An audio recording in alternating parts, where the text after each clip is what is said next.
Coordination compound के बारे में हम स्टडी करेंगे कि कोऑर्डिनेशन कंपाउंड होता क्या है। ध्यान रखना, कोऑर्डिनेशन का मतलब जैसे क्या होगा, कोई भी कंपाउंड होगा उसमें क्या समझ में आ रहा है, कोऑर्डिनेट। अगर बॉन्ड का फॉर्मेशन होगा तो क्या हो जाएगा, कोऑर्डिनेट कंपाउंड हो जाएगा जनरली। अब हम समझेंगे कोऑर्डिनेट बॉन्ड बनते किनमें, बात समझ में आई। ऐसे कौन से कॉम्प्लेक्स होते हैं जिनमें कोऑर्डिनेट बॉन्ड का फॉर्मेशन होता है। तो जनरली हम जानते हैं कि अगर हम क्या करते हैं, किसी भी एसिड की क्रिया अगर बेस के साथ कराते हैं, ठीक, तो एक हमारे क्या होता है, साल्ट का फॉर्मेशन होता है, प्लस क्या होता है, वाटर का फॉर्मेशन। ठीक, जो यह साल्ट होता है यह हमारा क्या हो जाएगा, सिंपल साल्ट होता है। क्या कहलाता है, सिंपल साल्ट। जैसे हमने कह दिया यह हमारा क्या है, HCl है प्लस OH है, इसकी क्रिया हम कराएंगे तो H की क्रिया क्या हो जाएगी, NaCl साल्ट का फॉर्मेशन कर लेगा प्लस का वाटर का फॉर्मेशन कर लेगा। जो कैटायनिक पार्ट होगा, यानी एक के ऊपर पॉजिटिव चार्ज होता है, इनके ऊपर क्या होता है, नेगेटिव चार्ज। अगर जो पॉजिटिव चार्ज होंगे उनको क्या बोलेंगे, बेसिक रेडियम। अगर जो नेगेटिव चार्ज होंगे उनको एसिडिक रेडियम। क्लियर। अब ध्यान रखना, जैसे एसिड और बेस आपस में ज्वाइंट होकर साल्ट का फॉर्मेशन किया ना। अब ध्यान, अगर यही चीज साल्ट और साल्ट आपस में ज्वाइंट होंगे, दो तरह के साल्ट, तो ये क्या करेंगे, मॉलिक्यूल का फॉर्मेशन करेंगे। ठीक है, या तो इसको क्या कहोगे, एडिशनल कंपाउंड या तो मॉलिक्यूल। ठीक है, अगर दो साल्ट आपस में ज्वाइंट हुए, एक ऐसे मॉलिक्यूल या एडिशनल कंपाउंड का फॉर्मेशन किया जो क्या होगा, जिनको वाटर में डिजॉल्व करो। क्या हो जाएगा, वाटर में अगर डिजॉल्व करो तो दो कंडीशन, जितने भी उनके कंस्टिट्यूएंट आयन होंगे, ठीक है, जितने भी क्या होंगे, कंस्टिट्यूएंट आयन होंगे, उनमें या तो ब्रेक हो जाएंगे या तो नॉन ब्रेक। ठीक, अभी एग्जाम्पल के माध्यम से हम आपको समझाएंगे कि अगर देखो ब्रेक हो गए तो उनको क्या बोलेंगे, डबल साल्ट। ठीक, अगर ब्रेक नहीं हो पाए तो उन्हीं को क्या बोलेंगे, कॉम्प्लेक्स कंपाउंड। क्या बोलेंगे, डबल साल्ट या फिर कॉम्प्लेक्स कंपाउंड बोलेंगे। अब ध्यान रखना, डबल साल्ट की कंडीशन समझ में आ गई कि भाई अगर वह क्या होगा, अगर to or more salt are joined together and form a molecules are known as मतलब molecules को are known as additional compound। अगर एक एडिशनल कंपाउंड को बच्चे क्या करोगे, वाटर में डिजॉल्व करोगे, अगर डिजॉल्व होने के बाद जिनसे मिलकर बने होंगे, ठीक है, जैसे क्या होगा, NaCl जैसे हमारा एक सॉल्ट है ना, NaCl है, अगर इनको वाटर में डिजॉल्व करो, अगर Na प्लस और Cl माइनस में ब्रेक हो गए तो वह बच्चा क्या होगा, डबल साल्ट होगा। ठीक, अगर डिजॉल्व नहीं हो पाए तो वह क्या होगा, कॉम्प्लेक्स साल्ट होगा। अगर डिजॉल्व हो गए, डिजॉल्व होने के बाद अपने कंस्टिट्यूएंट आयन में ब्रेक हो गया, तो ब्रेक जब होगा तो भाई वह अपनी आइडेंटिटी को क्या कर देगा, लूज कर देगा। ठीक, अगर ब्रेक नहीं होगा तो अपनी आइडेंटिटी को क्या करेगा, कॉन्स लूज आइडेंटिटी, अपनी आइडेंटिटी को, जैसे हमारा मोहर साल्ट हो गया, मोहर साल्ट जैसे क्या होगा, FeSO4 NH4 का ट्वाइस SO4 into 6H2O। अब ध्यान, यह दो तरह के सॉल्ट से मिलकर बना है, एक हमारी FeSO4 का सॉल्ट है, क्या है, अमोनियम सल्फेट। ठीक, फेरस अरोमेटिक सल्फेट। अब इन दोनों से मिलकर बना है, अगर चीज को क्या करते हैं, वाटर में डिसॉल्व करते हैं, ये सभी अपने आयन में क्या हो जाते हैं,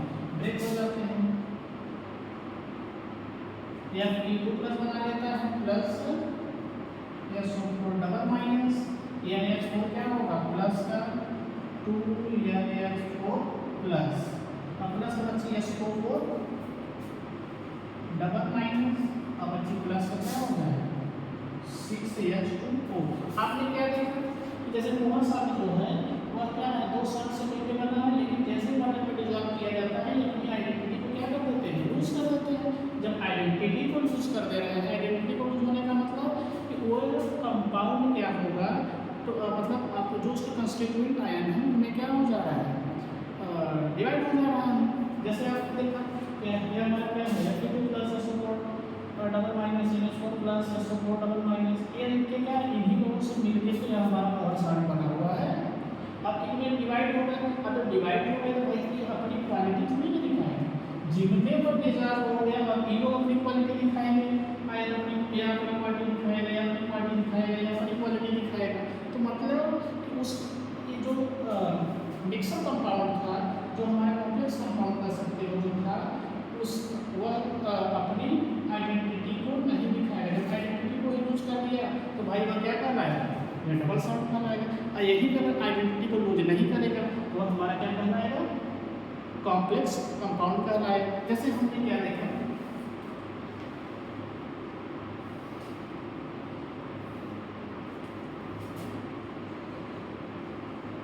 NaCl2 की बच्ची अगर हम क्या करते हैं NH3 अमोनियम प्रवाहित कराता है तो यह क्या करेगा यह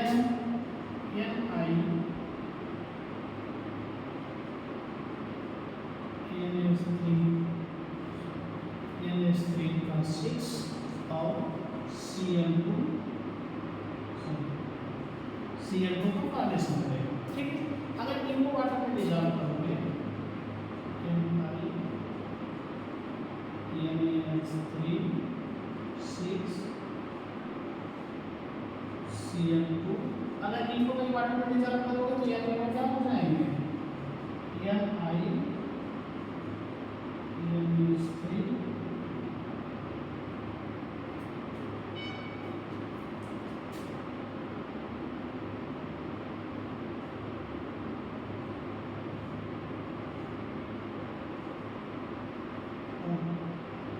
प्लस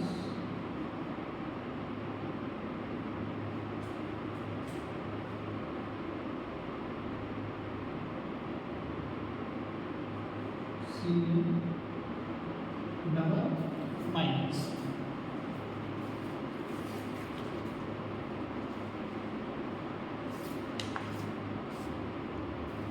अब देखिए इसका क्या नाम है इसको बोलोगे ये हमारा कोआर्डिन। देखो ये कोआर्डिन मान बनेगा तो इसको बोलोगे कोआर्डिन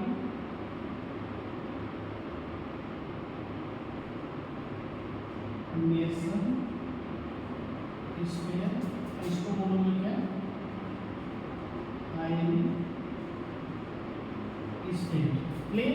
अब ध्यान एक कोऑर्डिनेशन स्क्वायर होगा और एक इसको क्या बोलोगे आयन। मतलब ये आप लोग देख रहे हो अपने आयन को कंस्टिट्यूट में डिवाइड नहीं होगा, जो इसके बाहर थे ब्रैकेट के बाहर यानी कोऑर्डिनेशन स्क्वायर में जो बाहर थे वही क्या हुआ ब्रेक हुआ और बाकी लोग जो कोऑर्डिनेशन स्क्वायर के अंदर थे वो अपने कंस्टिट्यूएंट मतलब कर सकते हो अपने जिनसे मिलकर बना है उसमें डिवाइड नहीं हुआ। कंस्टिट्यूएंट मतलब उसके मूलभूत यौगिक, ठीक है, उसमें वो डिवाइड नहीं हुआ तो उनको क्या बोलोगे भाई कोऑर्डिनेशन इनमें डिवाइड नहीं हुआ तो अपनी आइडेंटिटी को लूज नहीं करेगा। आइडेंटिटी को लूज नहीं करेगा तो भाई हमारा क्या हो जाता है कॉम्प्लेक्स कंपाउंड होता है। अब कॉम्प्लेक्स कंपाउंड को अगर आप लिखोगे तो ध्यान रखना इस चीज से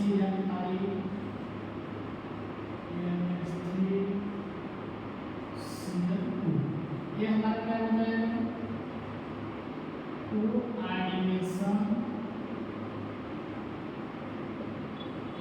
स्फीयर और ये क्या होगा आयन स्फीयर।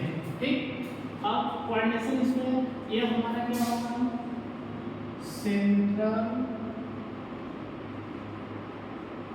Metal ion. ठीक, ये हमारा क्या हो जाएगा जो NH3 है यह लिगेंड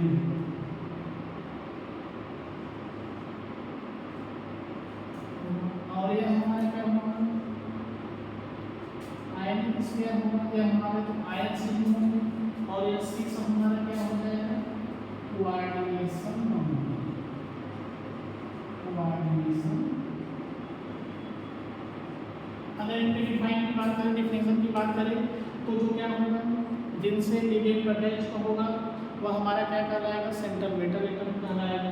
जो सेंट्रल मेटल आयन से बच्चे क्या होगा, डायरेक्ट अटैच होगा वह लिगेंड कहलाएगा। लिगेंड की जो संख्या होगी वह उसकी क्या कहलाएगी, कोऑर्डिनेशन नंबर कहलाएगी। और जो इस बच्ची ब्रैकेट के अंदर होगा वही क्या कहलाएगा, कोऑर्डिनेशन स्फीयर कहलाएगा। जो ब्रैकेट के बाहर होगा वह क्या कहलाएगा, आयनिक स्फीयर कहलाएगा। और यही आयनिक स्फीयर ही वाटर में जब डिजॉल्व करोगे तो वह बाहर आ जाएगा। इसके ऊपर जितना बाहर जाएगा उतने उसके चार्ज हो जाएंगे तो हमारा क्या हो जाएगा, कोऑर्डिनेशन स्फीयर क्या हो जाएगा, आयनिक फॉर्म में कन्वर्ट हो जाएगा, लेकिन अपनी आइडेंटिटी को लूज नहीं करेगा। तो इससे हम क्या बोलते हैं, जो कॉम्प्लेक्स कंपाउंड होता है वो अपनी आइडेंटिटी को लूज नहीं करता।